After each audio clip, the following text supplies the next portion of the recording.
ngo haye ikaze muri iyi video. Niba ari ubwa mbere ugeze kuri channel ngo haye ikaze. Muri iyi video ngiye kubereka uburyo ki ushobora kujya live kuri TikTok. Abantu mwe bagiye bambaza kino kibazo uburyo wajya live, ndagerageza nubwo nta network afite ihagije, ariko ndabereka uburyo ushobora kuja live kuri TikTok mu buryo bworoshye. Live kujya live ni uburyo bwiza cyane ushobora kubonaho amafaranga igihe abantu baguhaye magift. Kwibutse ko ushobora kujya live ariko ufite followers 1000. So guys, ndagira ngo tujyana kandi ku kandi rero kugira ngo urebe uburyo ushobora kujya live. Uraza hano kuri profile,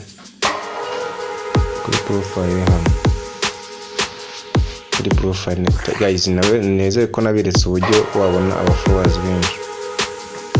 Uraza hano ukandika kano kamenyetso ko guterana, kano kari munsi, kano kanditseho guteranya, ugakandeho kano ugakirikeho.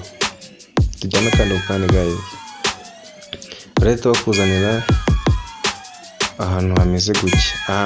Ahambere handitse ngo post, kabiri story, gatatu template, kane live. Urakanda hano handitse live.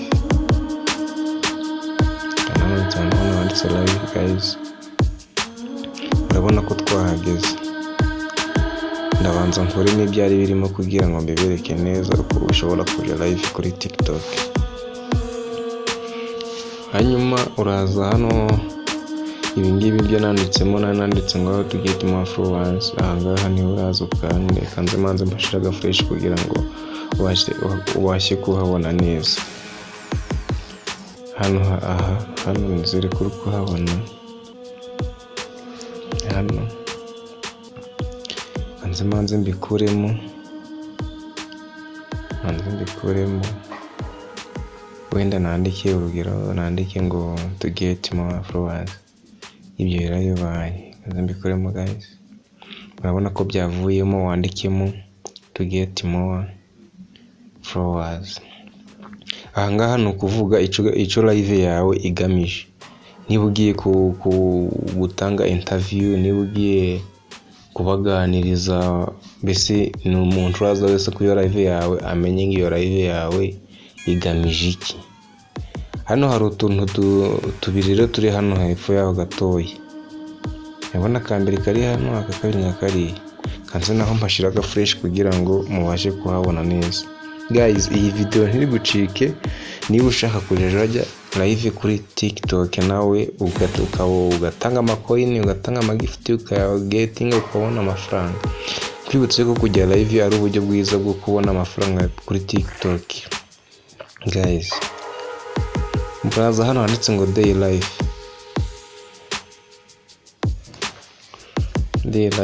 Hanyuma ikintu haza gukora iyi day life, uraza uhitemo, ninjye nabyisemo, uraza uhitemo. Dore haba harimo ibintu byinshi, live watch, withdraw, day life, hari chat interview. Uraza uhitemo icyo ugomba gukora, icyo ushaka wemeze hano. Wenda tuvugemo day life, ngiye nibyo nanemejemo, uraza ushyiremo ibyo ushaka. Urabona ko nagiye mpashira fresh. Hano hakabiri rero niho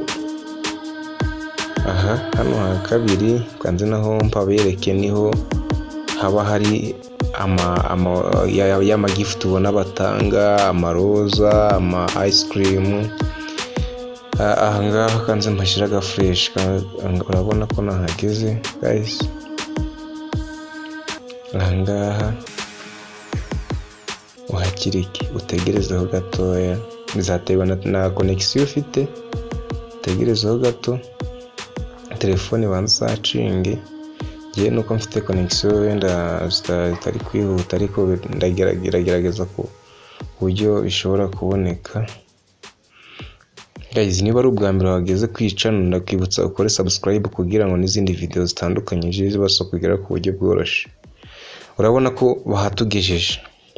Ahangaha ni hahandi rero niba ufite amacoin kuri TikTok cyangwa amafaranga kuri TikTok balance, uraza wenda cyangwa se ku iyo live yawe ugiye gutegura, uraza ukandika kano kamenyetso ko guteranya. Hano kanditseho gift, uvuga ati wenda byibuze gift ya live yanje iraba igamije wenda amagift runaka, umuntu waza kuri live yanjye arasupotinga ampe iroza cyangwa se ampe aka ice cream, ibyo uri buhitemo mbese nibyo uragira niho uraza gukanda uhemeza. Leta kuzana hameze niho uraza uhitemo icyo uri bumve. Iyo live yawe iraba igamije icyo bari buze kuguhereza bitewe n'umuntu wari. Aya gift baguhereza niyo avamo amafaranga yo kuba wajya kubikuza kuri banki cyangwa se ukayifasha mu bintu runaka. Urabona ko wambaye amagift atandukanye, urabona hariho ama ice cream, hariho uturoza, ni byinshi bihari. So uraza uhitamo kamwe muri twe cyangwa se uhitemo dutatu. Wemeremo guhitamo dutatu, ntabwo wemewe kuturenza. Uraza uduhitemo cyangwa se uhitemo kamwe, ariko ntabwo wemewe kurenza dutatu. Uraza ukemeze hano confirm. Numara gukonfirma rero, hano hari utuntu ngiye kubereka turi hano hasi. Twose iyi video nashatse kugira ibe ngufi, twose ntubuze iyi video yaba ndende, ariko naciye mu ncamake. Aho tuntu ngiye kubereka ndabanyura mu ncamake. Kano ka mbere nako kugira ngo uhindure kamera uyirekezeho cyangwa se uyirebeshe inyuma. Kano ka kabiri nako kugira ngo uhindure amajwi, amajwi wumva bari gucurira, abantu bumva bari guseka. Kano ka gatatu nako kugira ngo ushiremo ifoto nk'ira foto urabona nemejemo iri hariya, ntabwo yagomba kuba irimo, ira niyo nemejemo. Kano ka kane naho kugira ngo uhindure, urabona abantu baba bari muri keyboard bari mu tuntu tw'udukubo. Akano niko gasobanura. None hari akandi ka gatanu muri kona kanditseho setting, kariya nako icyo kamara naho kuba wabishyiramo kumyutinga amamikoro, kuba wakuraho mikoro mu gihe wenda ari byo uri gukora kuri live yawe, kuba wazamura abantu, harangiza ibi byose nubisoza ikintu azokora urahita ujya ngo live. Nabyo nzabireka, nugira ikibazo uze kunyandikira, haba igitekerezo cyangwa inyunganizi ubishyire muri comment. Iyo video nzayikora guys, kandi niba ari ubwa mbere uhageze ukanda subscribe kugira ngo n'indi video cyangwa ikindi gice nzaza gukora kizabashe kugeraho ku buryo bworoshye. Mutegerezeho gatoya, biraterwa na connection uraba ufite guys. Urabona gute nkaho twageze live, urabona ko twageze live. Ikintu nukora nzabika ibintu gutapinga, cyo bita gutapinga niki, uko wazamura abantu. Urabona ko live nageze nakubwira ngo nta mwana wemerewe kujya live afite imyaka 18. Ibyo niyo bakubwira no kubahiriza amategeko ya TikTok ukabyubahiriza.